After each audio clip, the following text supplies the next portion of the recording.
Hello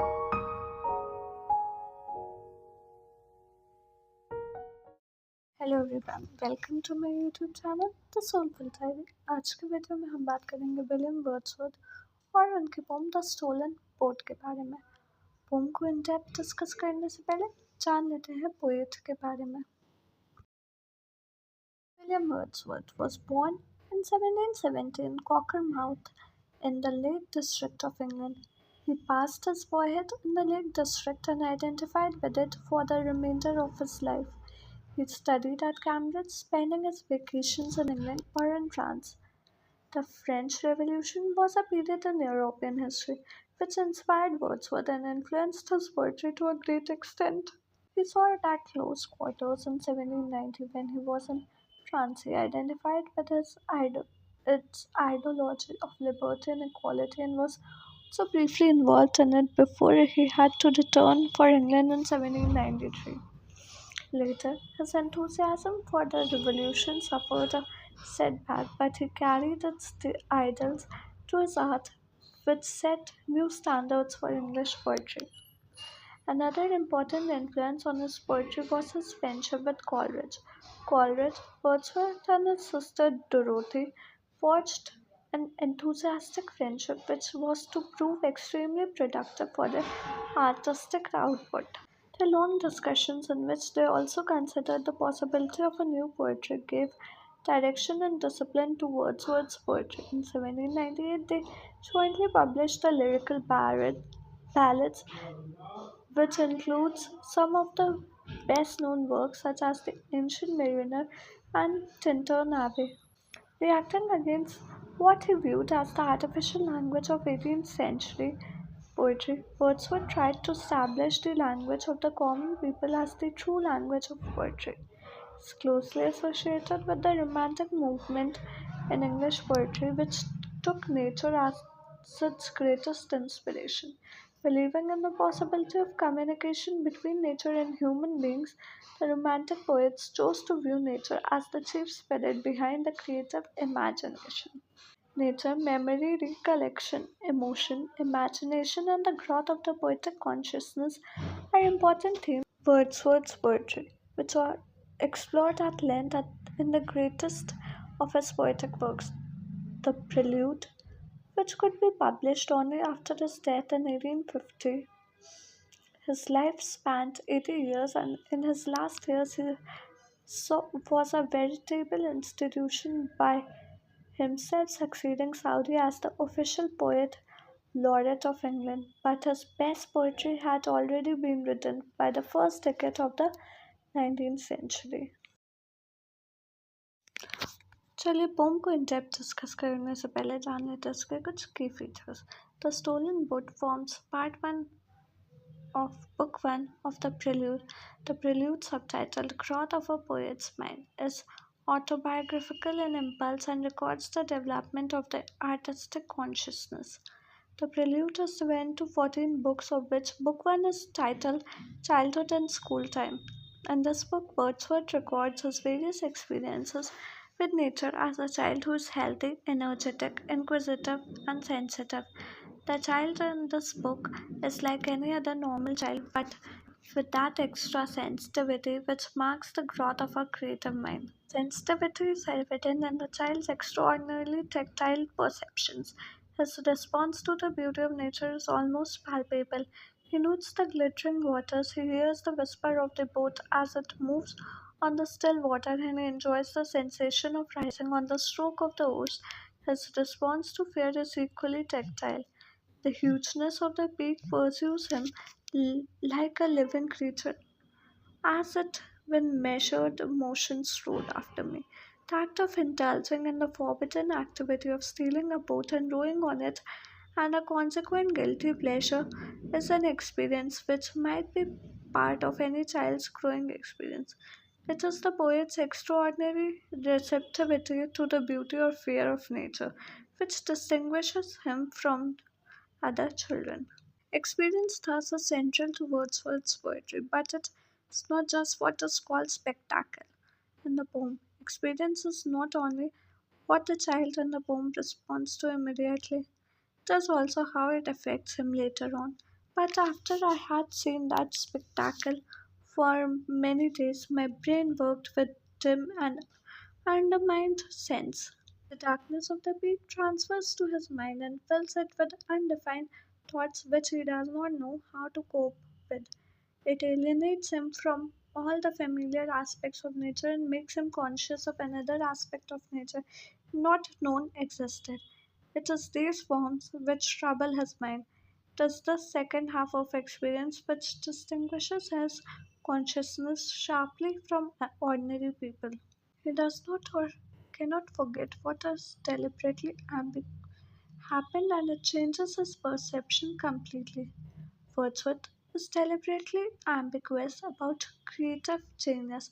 It is not unavoidably pleasurable. It alienates familiar things.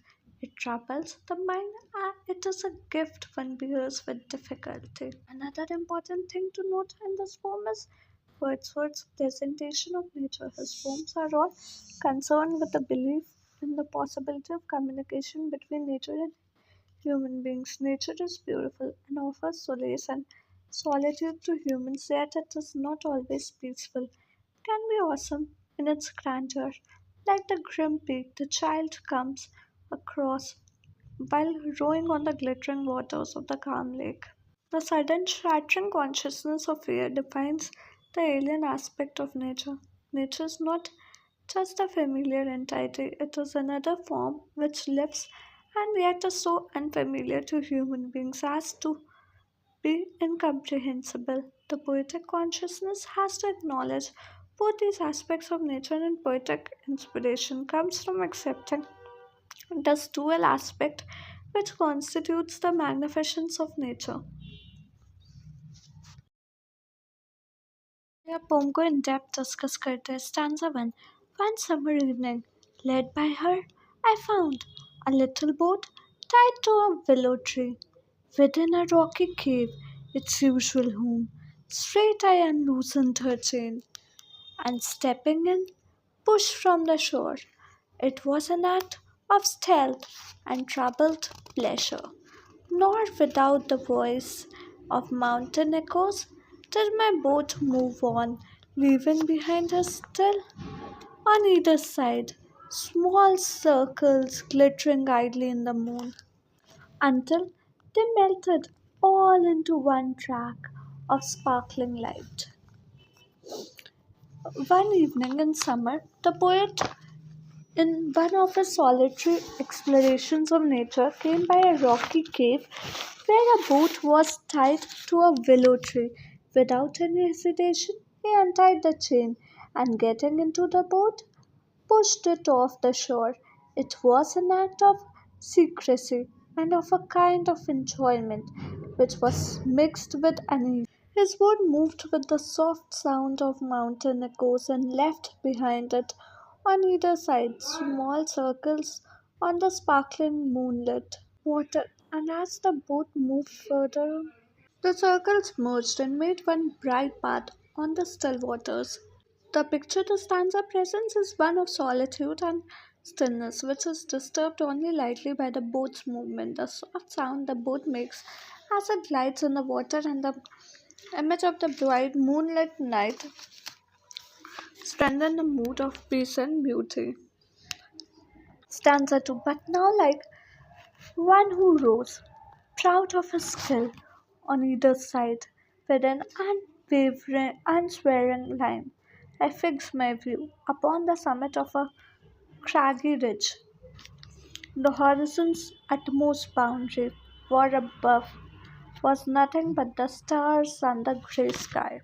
These lines record a shift in the poet's emotions from the guilt-ridden enjoyment of gliding on a stolen boat. He is now in set of his path and decides to test his skills, decides to reach a certain point, rowing in a straight line. He chooses as his aim a jutting mountain top, which is the most distant object in his vision, beyond which he could see nothing but the stars and the grey sky.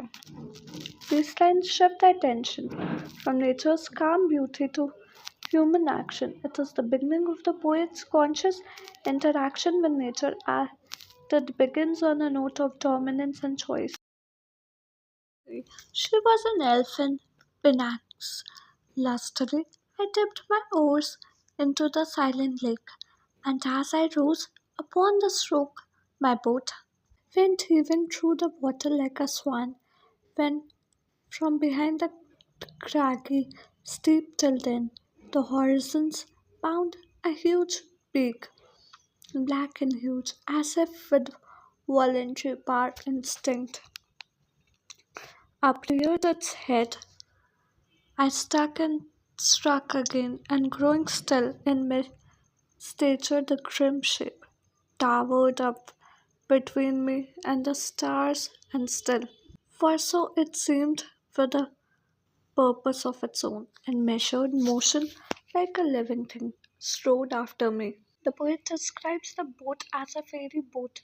It was so light under his hands on that enchanted evening.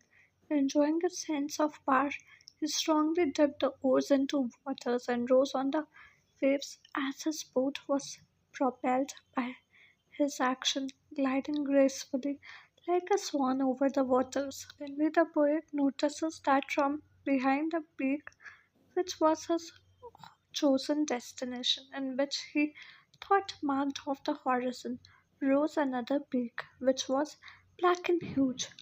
It rose up suddenly. He felt as if it had been propelled by an instinctive strength, raising its head from behind the ridge. It frightens the poet to an extent that he tries to push the oars into the water helplessly. Struck and struck again, while the frightening shape seemed to grow in front of his eyes and seemed to cover up the very skies, almost as if it had a will of its own. It seemed to follow the poets like a living being. Poet's confident enjoyment of the beauty and peace of nature is suddenly shattered by the encounter with the black peak. At the psychological level, it records a sudden encounter. It records a sudden encounter with fear, when even inanimate objects suddenly seem to take on a life of their own and pursue oneself. The lines also present a different aspect of nature. It is not just beautiful and peaceful, it also has a power of its own which overawes us when we encounter it. Stanza 4. With trembling oars I turned, and through the silent waters stole my way back to the covert of the willow tree. There in her mooring place I left my bark, and through the meadows homeward went, in grave and serious mood. But after I had seen that spectacle for many days, my brain worked with a dim and undetermined sense of unknown modes of being over my thoughts. There hung a darkness, call it solitude or blank desertion.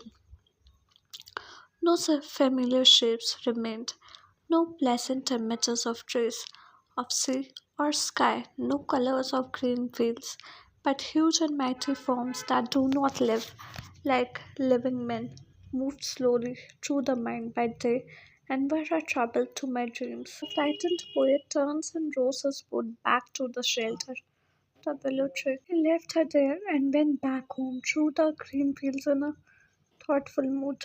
That vision affected him for so many days. After the event, his thoughts were full of vague and shadowy shapes of unknown manifestations of life.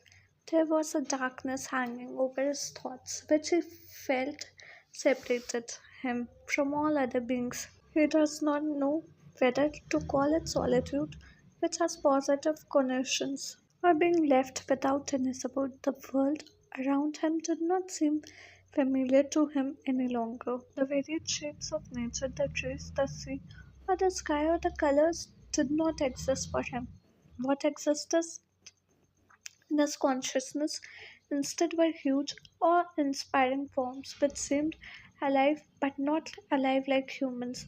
These were the lifelike shapes which dominated his thoughts both day and night.